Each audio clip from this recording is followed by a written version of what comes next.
पूजनीय संत समाज, उपस्थित श्रद्धाल बंधु, माताओं एवं देवियों,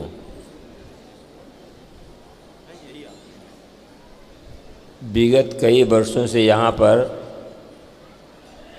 ये वार्षिक अधिवेशन होता चला आ रहा है और आप लोग इसमें उपस्थित हुए हैं। एक भूमिका बनी हुई है कि वार्षिक कार्यक्रम यहाँ पर होता है तो सभी लोग उस स्थिति को पहुँच जाते हैं और विभिन्न प्रांतों से संत और भक्त आकर के यहाँ आध्यात्मिक लाभ लेते हैं। अध्यात्म और भौतिक दो का संबंध हमारा जीवन कहलाता है। अधि धन आत्म, जो स्वयं आधारित है वो क्या है? वो चेतन है, चेतन स्वयं है। और शरीर पंचभूतों के आधारित, मिट्टी, पानी, आग, हवा के, आकाश के आधारित है। तो शरीर भौतिक है और आत्मा आध्यात्मिक है। इसका ठीक से बोध होना चाहिए। मनुष्य शरीर मिला है तो आप लोग विभिन्न प्रांतों से और बहुत दूर दूर से आकर के यहाँ संतों के दर्शन प्रवचन का लाभ ले रहे हैं। तो इस मनुष्य शरीर के साथ में हमें अपने आप का पूर्ण ज्ञान होना चाहिए। क्या इसका बोध है कि मैं कौन हूँ?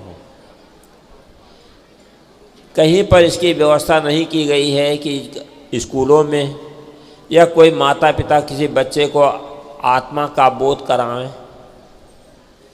विद्यालयों में चार्ट बना रहता है, उसमें सारे अंगों को जो है बतलाया जाता है। आँख है, नाक है, कान है, हाथ है, पैर है। फल फूल का ज्ञान कराया जाता है, सब्जियों का ज्ञान कराया जाता है। क्या कोई शिक्षक ये बच्चों को बताते हैं कि बेटा तुम शरीर नहीं हो, तुम आत्मा हो? माता और पिता भौतिक ज्ञान, व्यवहारिक ज्ञान करा देते हैं बच्चे और बच्चा को। क्या किसी माँ बाप ने बेटे को, अपने बच्चे को बतलाया कि बेटा तुम शरीर नहीं हो, तुम आत्मा हो? ये ज्ञान नहीं कराया गया। जो सर्वोपरि तत्व है हम उसको समझ नहीं पाए और सारा जीवन इसी में बीत जाता है, भौतिकता में ही। ये कितनी बड़ी भूल है। मैं एक उदाहरण देता रहता हूँ। एक राजा था, राजा के मुकुट में हीरा जड़ा हुआ था, उसके बाप दादा का भी मुकुट था। तो उस राजा ने सोचा इस हीरे का मूल्यांकन करवाया जाए, कितना मूल्य है हीरे का। बहुत से जौहरी लोग आए, हीरे का मूल्यांकन करते थे। एक बहुत बड़ा पुराना जौहरी था, 95 वर्ष का जौहरी था। वो जीवन पर्यंत हीरा जवाहरात को परखा था। जब वो आया तो उस हीरे का मूल्यांकन किया, 10 लाख रुपया 10 लाख रुपया उसका कीमत लगाया। राजा ने कहा इसको इनाम क्या दिया जाए? लोग बताते हैं 10,000, 20,000, 50,000, ऐसा लोग बताते हैं। कालिदास जो था बड़ा विद्वान था, तो कालिदास बुलाए गए, कहा बताओ इस जौहरी को क्या मूल्य जो है क्या इनाम दिया जाए? कालिदास ने कहा कि सरकार अगर हमसे पूछते हैं, ये पुराना जौहरी 95 वर्ष का, इसको 95 जूते इसके कपार पर मारे जाएं। लोगों को आश्चर्य हुआ, ये बहुत पुराना जौहरी और एक अच्छे रत्नों का पारखी है, इसको 95 जूते क्यों मारे जाएं? कालिदास ने कहा कि सरकार, ये जीवन पर्यंत हीरा और जवाहरात, कंकड़ और पत्थर को परखा है, लेकिन अपने आप को नहीं परखा, मैं कौन हूँ? अब ज़रा विचार करो, हम आप लोग सभी लोग क्या उस श्रेणी में हैं कि नहीं? भौतिकता को परखा, धन को परखा, मकान को परखा, परिवार को परखा, शरीर को परखा, लेकिन शरीर में जो मुख्य तत्व है वो आत्मा, क्या उसकी पारख हुई? इसकी पारख होनी चाहिए। किसी से कह दिया जाए कि 1 लाख रुपया ले लो, एक आँख बेच दो, कोई आँख बेचने के लिए तैयार होगा क्या? 5 लाख रुपया में एक किडनी दे दो, क्या कोई किडनी दे सकता है? वैज्ञानिकों ने इसका मूल्यांकन किया, शरीर का 2 अरब 20 करोड़ रुपये इस शरीर का मूल्य हो सकता है। 2 अरब 20 करोड़ रुपया, चाहे नारी हो चाहे पुरुष हो, इतना कीमत का शरीर हो सकता है।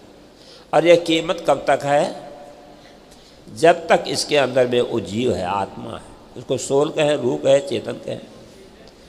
जब तक शरीर में है तब तक इसका मूल्य है। अगर आँख न रह जाए तो जीवन रहेगा, हाथ कट जाए, पैर कट जाए तो जीवन रहेगा।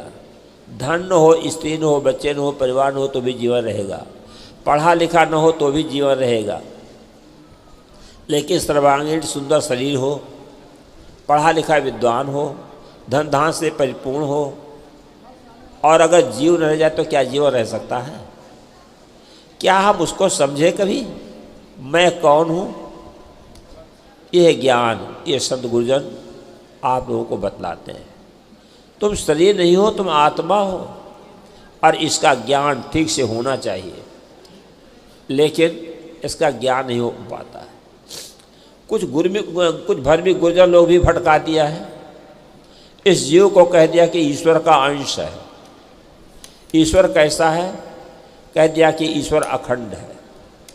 अब आपने कभी थिंकिंग किया इसके ऊपर कि ईश्वर जब अखंड है तो उसका टुकड़ा बनेगा, अंश बनेगा क्या? यहाँ तक कह दिया कि ये जीव ईश्वर का अभिन्न अंश है।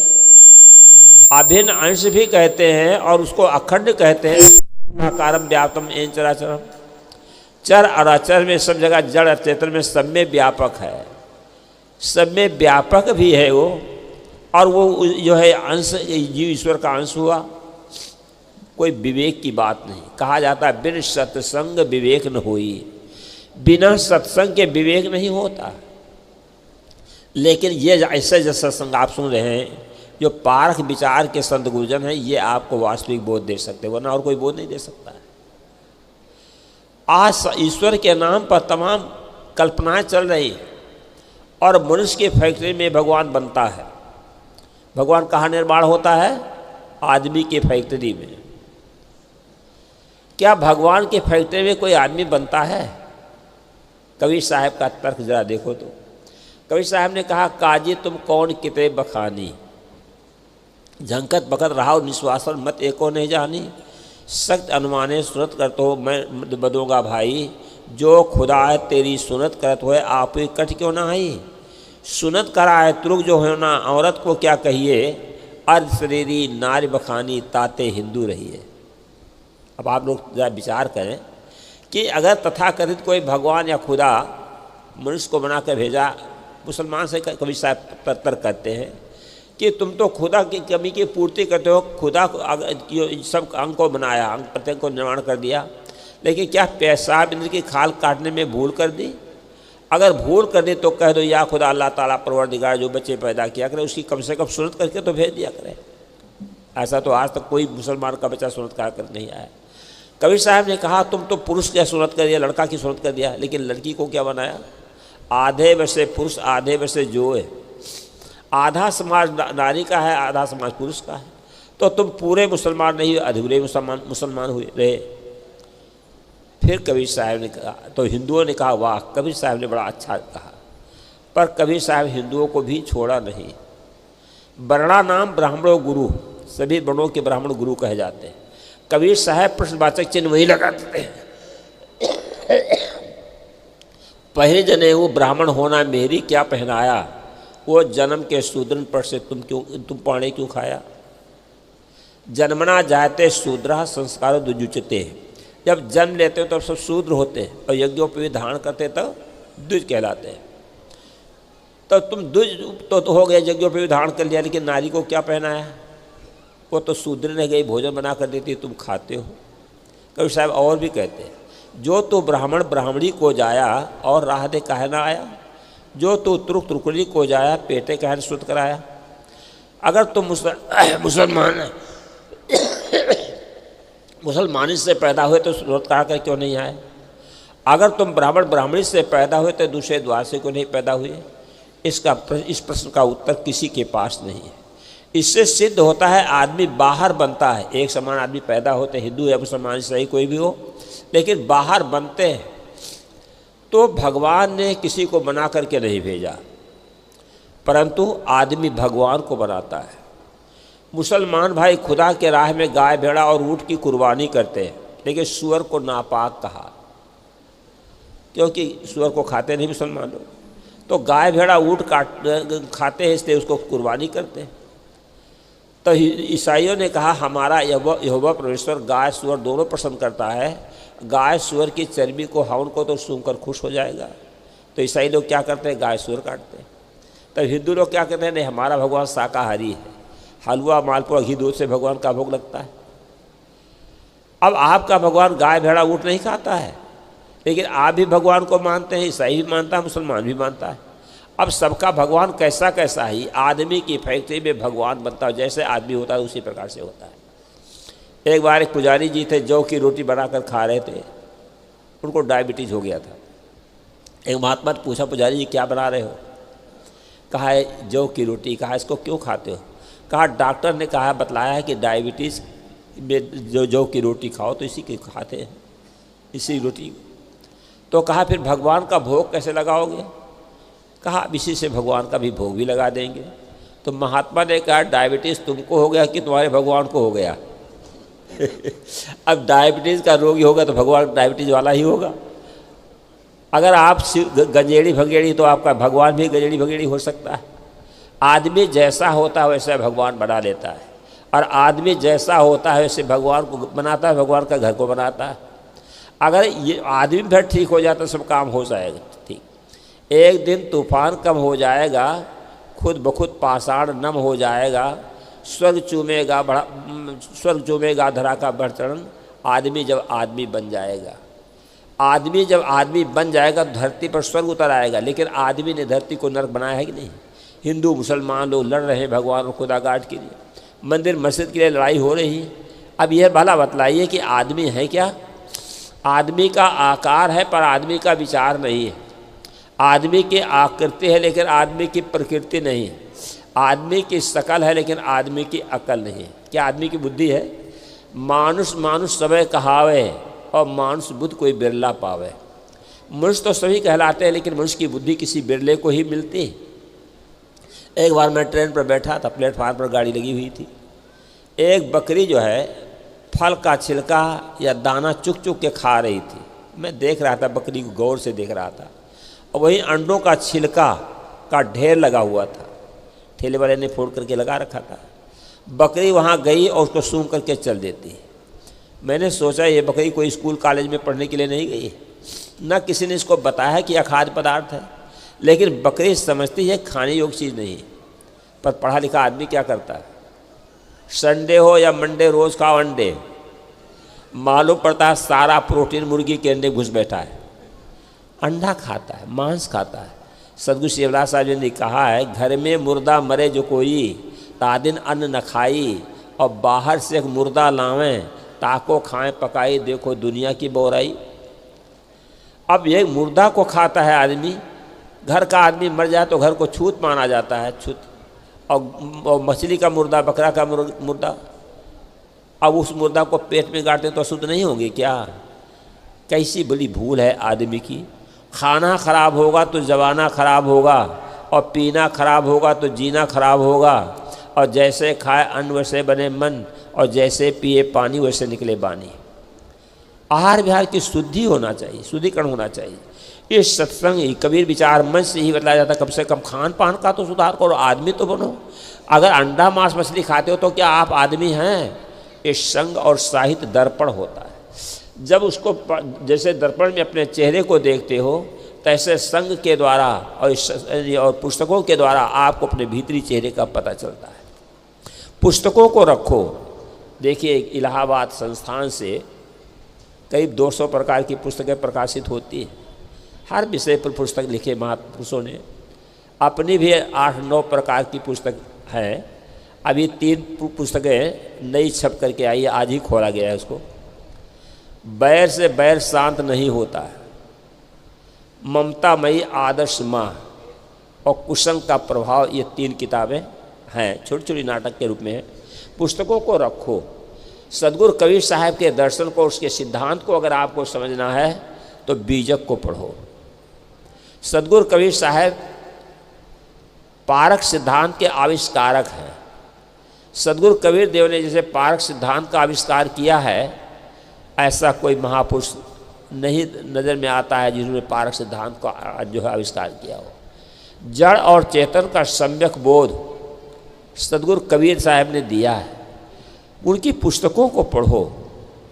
कबीर दर्शन में श्री अभिलाष साहब जी ने लिखा है 25 सूत्र पारक सिद्धांत के, और भी बहुत सी पुस्तकें हैं, व्यवहारिक बातें हैं, वैराग की बातें हैं, सब कुछ। तो पुस्तकों को पढ़ने से आपके जीवन में आमूल परिवर्तन हो जाएगा, इसलिए ज़रूर पुस्तकों को ले जाओ। अगर आप वैसे पैसा कहीं खर्च कर डालते हो, समाप्त हो गया, लेकिन किताब अगर खरीद करके रख लेते हो, आप भी पढ़ेंगे, आपके बच्चे पढ़ेंगे और कोई मित्र वगैरह भी पढ़ेंगे। बेटियों की शादी करो तो पुस्तकें दहेज में दो, महापुरुषों के चित्रों को भी बंधवा करके दो। बेटी भी पुस्तक पढ़ेगी, दामाद पढ़ेगा, समधी समधिन पढ़ेंगे और लोग भी पढ़ेंगे, तो उनको ज्ञान मिलता रहेगा कि नहीं मिलेगा। उचित तो यह है, अगर आप दहेज में देते हैं तो पुस्तकों का पूरा सेट, अगर कवि साहब के विचार के अनुयायी है तो पुस्तकों का पूरा सेट दहेज में दीजिए बेटियों को। तो किताबों को दो और बच्चों के हाथ में किताबें देना चाहिए पढ़ने की, लिखने के लिए। उनका संस्कार अच्छे दो। बेटी और बेटा का संस्कार मनुष्य देता है, पशु पक्षी में संस्कार नहीं दिया जाता, वहाँ तो प्राकृतिक उनका होता है। लेकिन माता पिता जैसे होते हैं वैसे बच्चों को संस्कार देते हैं। अब देखो, माता पिता जहाँ भक्त लोग गुरु संत जाते तो साहेब बंदी करते हैं। बिहार में नाक रगड़ करके बंदी की जाती है। अब वहाँ का बच्चा बच्ची स्त्री पुरुष सब नाक रगड़ के, ये मत्था में अंगूठा में नाक रगड़ेंगे, आँख लगाएंगे, और माता लोग तो सिंदूर लगा देती पैर में, सब कपड़ा में, आसनी में सिंदूर लग जाता है। वहाँ कैसे बंदी की है? अब आप लोगों की बंदी की पार सिद्धांत की बंदी की, अंजुली रख करके बंदो सन्मुख पार की, शीश भेड़ दरिहात, बचन उचारो बंदगी सत्य प्रेम के साथ, ऐसी बंदी की जाती है। खैर, सबके अलग अलग। तो जैसे आप बच्चों को संस्कार दोगे वैसे बच्चों के संस्कार बनेंगे। अगर अच्छे संस्कार देते हो तो वो अच्छे संस्कार ग्रहण करेंगे। अब आप जाते हो मंदिर में पूजा करने के लिए। मैं एक बार दिल्ली में कार्यक्रम था, साय का प्रोग्राम था, उस साथ में थे, तो एक रघुनाथ मंदिर था, उसी में कार्यक्रम चल रहा था, बड़ा प्रांगण है। हाँ, अब यहाँ पर लोग आते हैं, वहाँ शिवलिंगी भी रही और सांप एक तांबा का बना कर रखा हुआ था। मेरा आसन उस पर छत पर था। अब वहाँ से मैं देखता हूँ तो लोग आते हैं, पढ़े लिखे लोग, चप्पल जूता दूर खोल के रख देते हैं। बच्चे भी आते हैं, तो वो शिवलिंगी का लोग प्रणाम करते हैं और सांप का भी प्रणाम करते हैं। तांबा का सांप था। अब जब पिताजी प्रणाम करेंगे तो वो बच्चे करेंगे ही। अब सांप का प्रणाम किया जाता है, सांप क्या आशीर्वाद दे देगा बताइए? तो तांबा का सांप, और जिंदा सांप निकल जाए तब क्या करेंगे?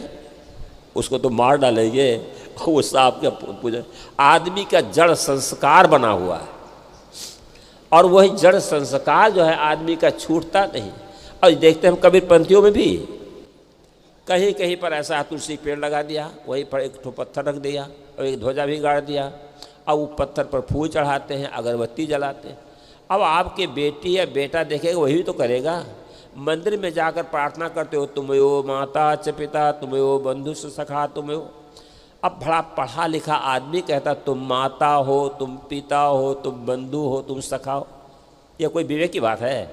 जिस माँ ने जन्म दिया, जिस पिता ने जन्म दिया, धन का मालिक बना दिया, क्या उसके सामने हाथ जोड़ पाते हो? एक व्यक्ति ने पूछा महात्मा से कि महाराज, हिंदू समाज में माता पूजनीय क्यों कही गई है? तो महात्मा ने कहा एक पत्थर पड़ा हुआ था 5 किलो का, कहा उसको उठा लाओ। उठा लाया, कहा गमछा में बांध कर पेट में बांध लो। बांध लिया। कहा इसको बांधे बांधे कल आना, तब मैं तुमको उत्तर दूंगा कि माता हिंदू समाज में पूजनीय क्यों कही गई है, माता देवी क्यों कही गई है। वो बेचारा सोचा ही क्या तमाशा है, गुरु जी ने कहा पत्थर को पेट में बांध लो। लेकिन अब गुरु की आज्ञा को मान करके पेट में बांध लिया। सुबह जब जाता, कहा गुरुदेव ये आज्ञा दी, खोल करके फेंक दे, बेकार पेट पे लादे हैं। कहा अच्छा खोल दो। कहा ये बताओ जो तुमने पत्थर को पेट में बांधा तुमको कैसे लगा? कहा महाराज बहुत परेशान हुआ। अब आपकी आज्ञा मान करके पत्थर को पेट में बांधा था। कहा देखो तुम परेशान हुए, बाहर ही पत्थर था, अब